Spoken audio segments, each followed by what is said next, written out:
Thank you for joining Resilient Cyber Show. My name is Chris Hughes, and today I'm joined by Chloe Messdaghi. Chloe, thanks for being here.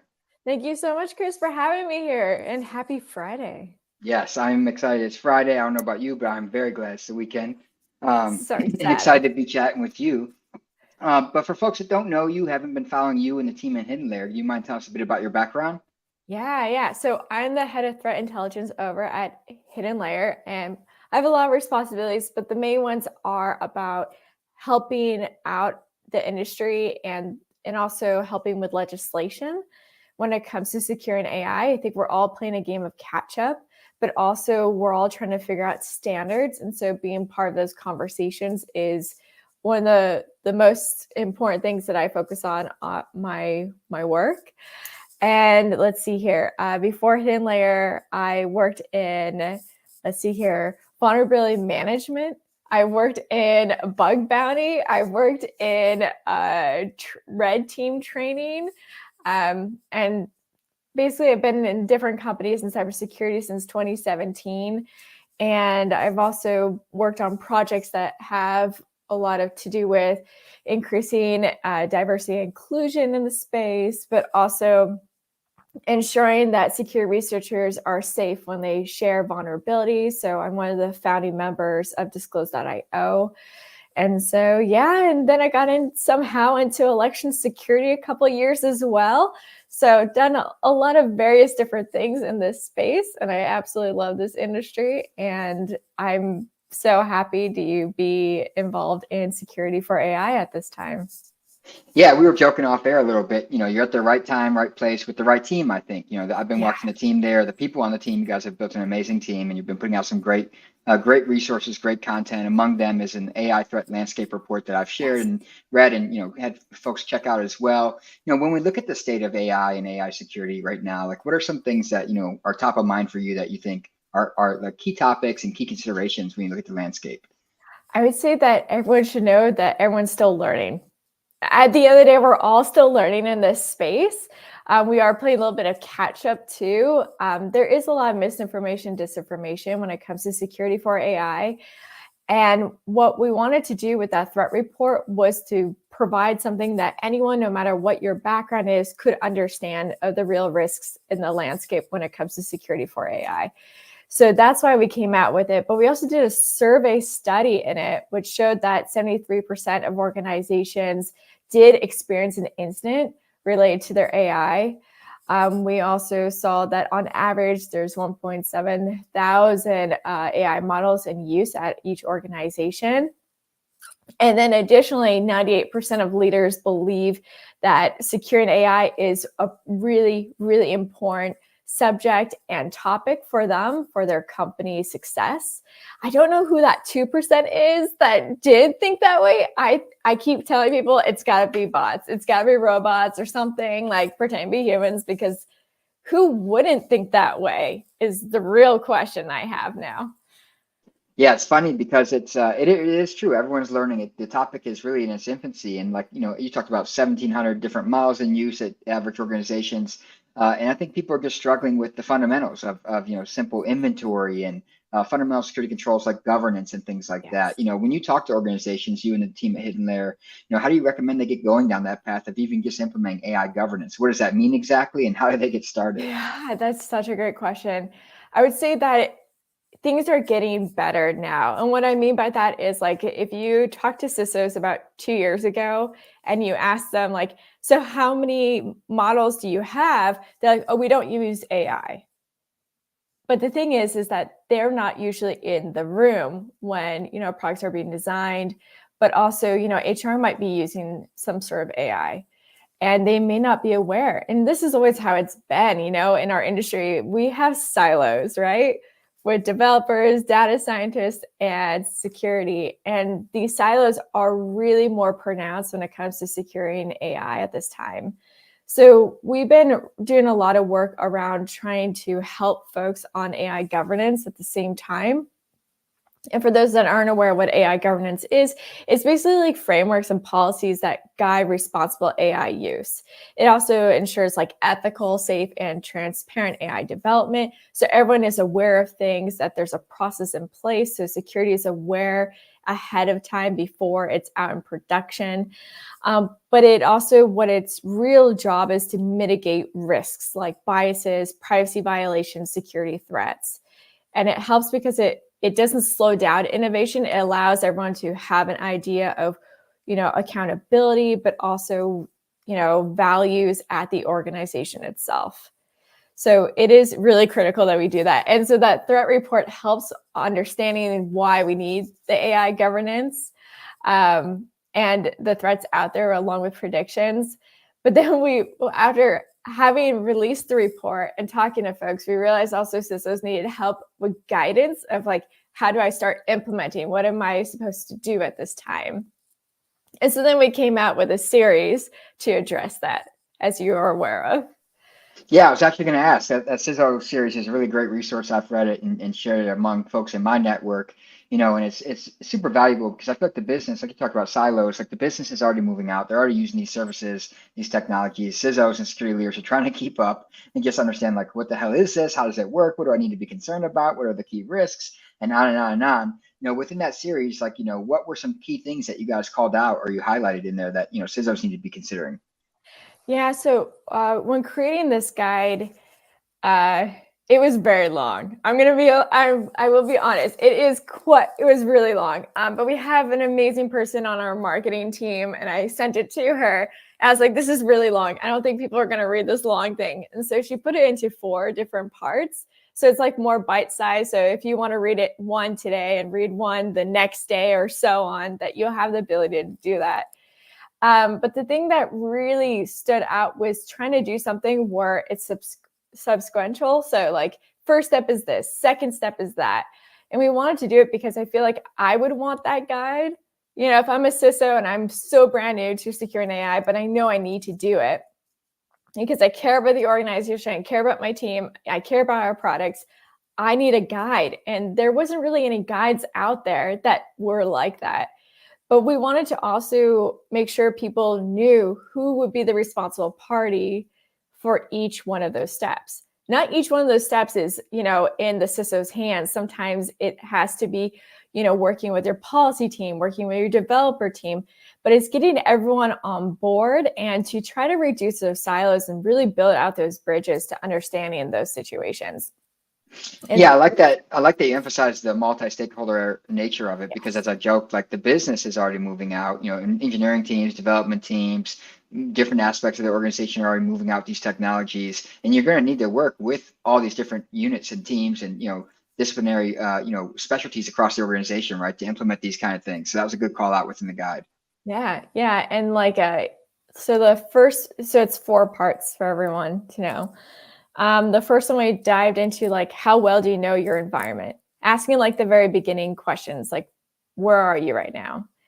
And understanding the importance of, having a functioning AI environment that is healthy, including your data, your models, your infrastructure. But then it goes into like the risks of like adversarial attacks on AI systems as well. So it really is a entry point. I always do recommend for folks in the part 1, before you read it, is to go to the threat report and read that first, because I see it as like a miniature textbook to help people be aware of all the different things they need to be aware of. So it's like a really good opening before you go into the guide series.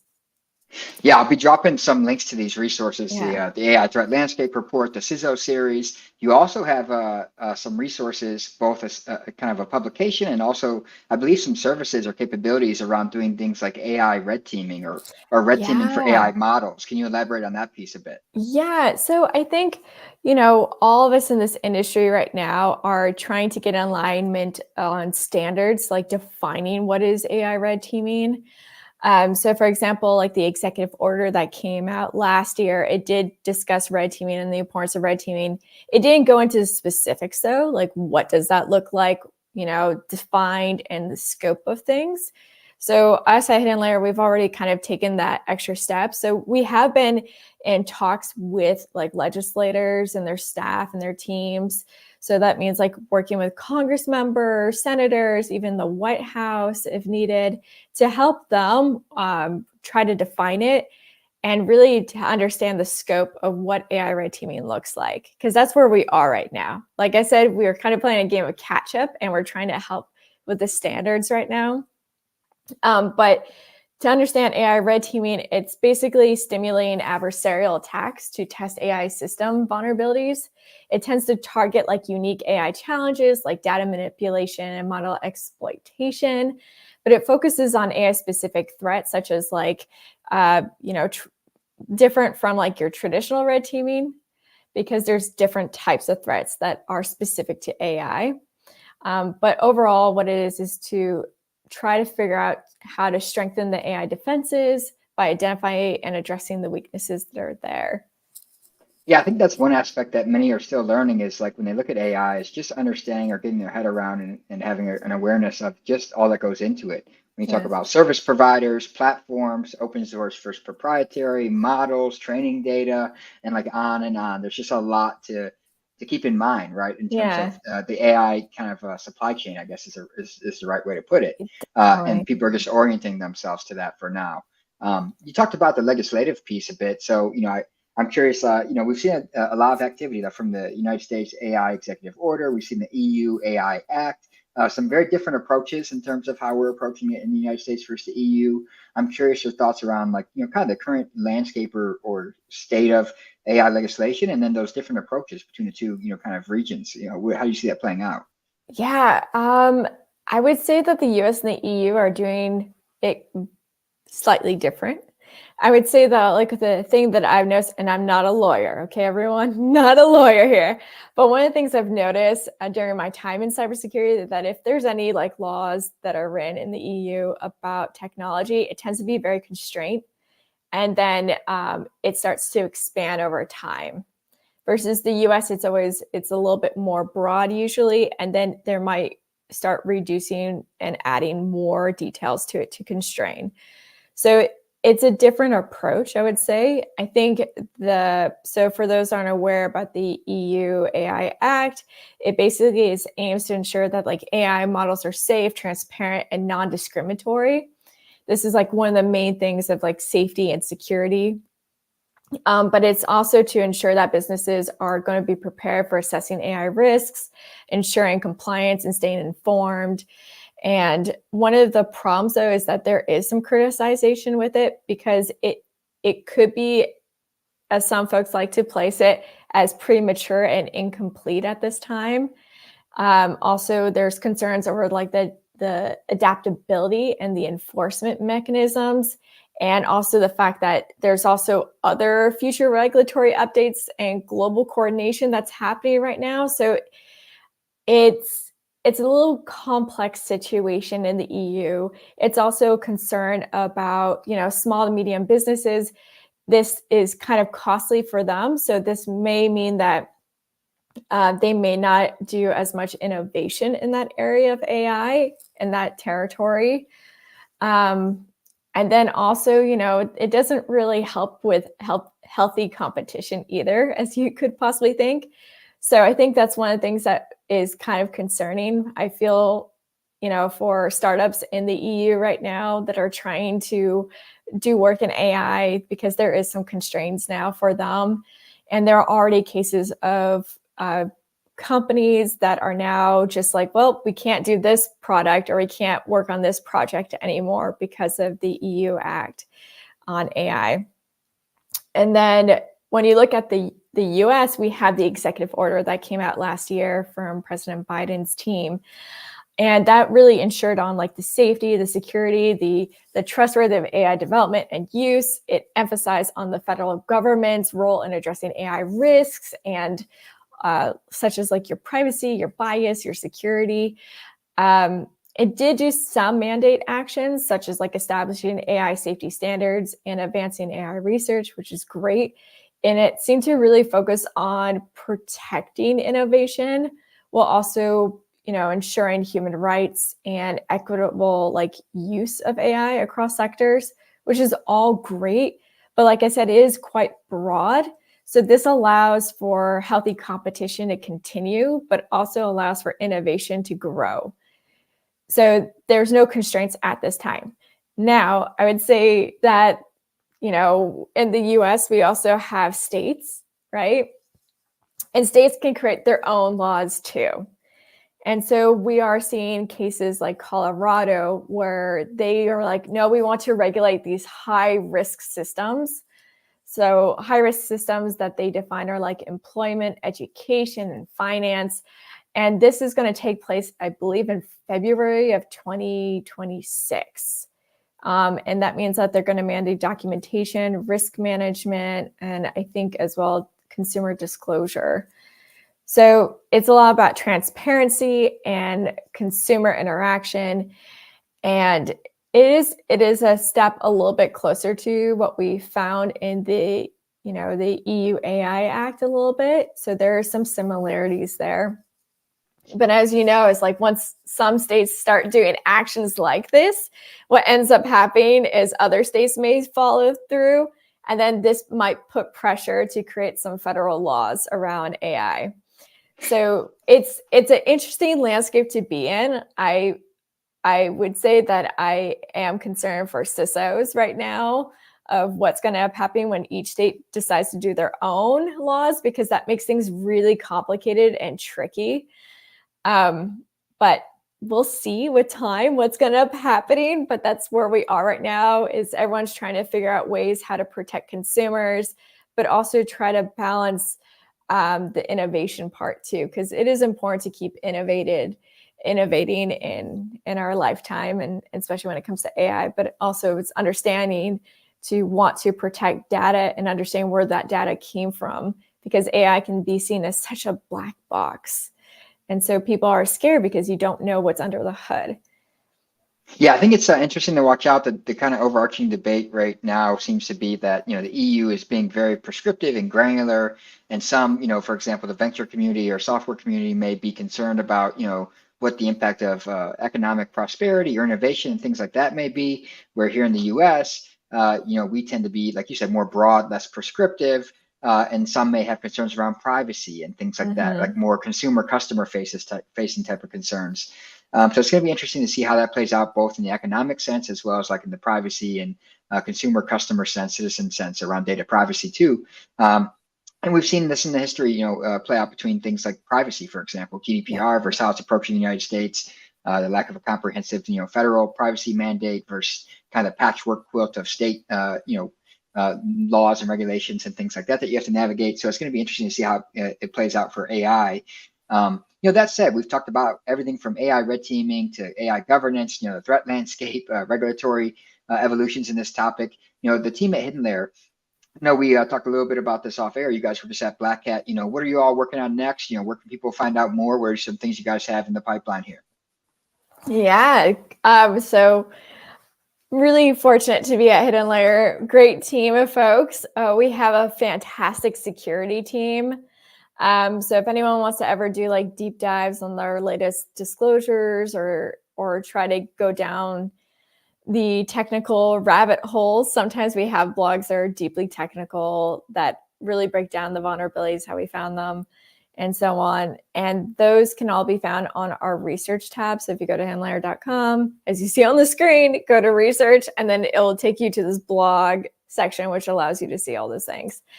So I would say like keep an eye on that, because there's a lot more really cool things coming out. And then the other one is one of my colleagues, Travis Smith. He does basically AI red teaming training. So he's been going to different conferences to try to do workshops to teach folks how to get into the space. Also at HiddenLayer, we do provide AI red teaming training too, to help out companies if they're trying to get their security team to be more online with AI risks and to help them with that. So a lot of exciting things happening at this time. And it is a busy time because, AI is such a hot button issue. But yeah, I would say keep an eye on, us on social media to find out what are the latest things that might be coming out soon. Yeah, I definitely agree with that. I've been following the team and a lot of the resources, sharing them, and I found that if you're like me and you enjoy reading NIST and other publications, these are a little bit funner to read. They're not quite as dry or lengthy as some of the federal publications and things like that come out, the scientific type stuff. So HiddenLayer.com, check it out. There's some great resources around AI red teaming, CISO series for AI security, things around AI threat landscape, HiddenLayer.com. And thanks so much for joining us today. And thanks to everyone who tuned in. Thank you. Bye, everyone.